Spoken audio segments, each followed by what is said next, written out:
আজ আমি আমার স্কুল লাইফের ফ্রেন্ডদের সাথে দেখা করতে গেছিলাম। ওদের সাথে আমার অনেক বছর বাদে আবার দেখা হলো। ওদের ভিতর কেউ কেউ আছে যাদের সাথে প্রায় 15-16 বছর দেখা হয় না, বা তারও বেশি সময়। সময়টা যে কিভাবে চলে গেল বুঝতেই পারলাম না। যদি সময়কে আটকে রাখা যেত তাহলে আমি ওখানেই সময়টাকে আটকে দিতাম।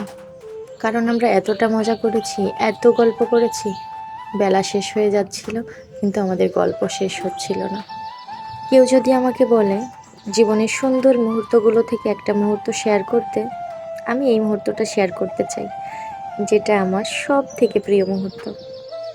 এতগুলো বছর পর সবার লাইফের ব্যস্ততম সময় থেকে একটুখানি সময় বের করে আমরা যে আবার একসাথে এতটা সময় কাটাবো, এটা তো ভাবতেই পারিনি।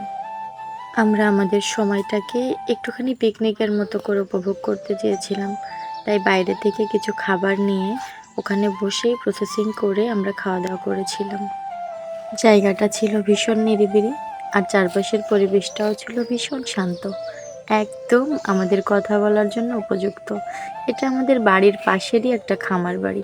আমি সব কিছু একটু হাত দিয়ে ছুঁয়ে ছুঁয়ে দেখতেছিলাম। খুব সুন্দর। আমরা অনেকটা সময় একদম নিজেদের মতো করে কাটিয়েছি। শুধু আমরা আর আমরা আর আমরা।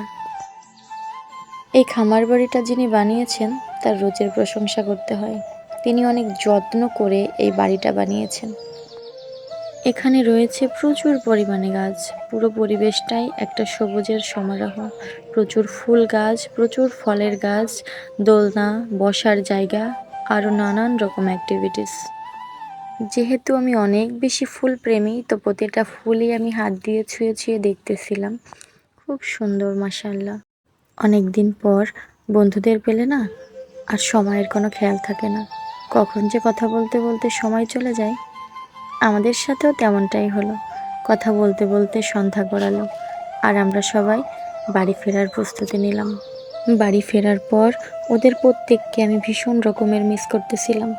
জানি না আবার কবে আমাদের সবার আবার দেখা হবে।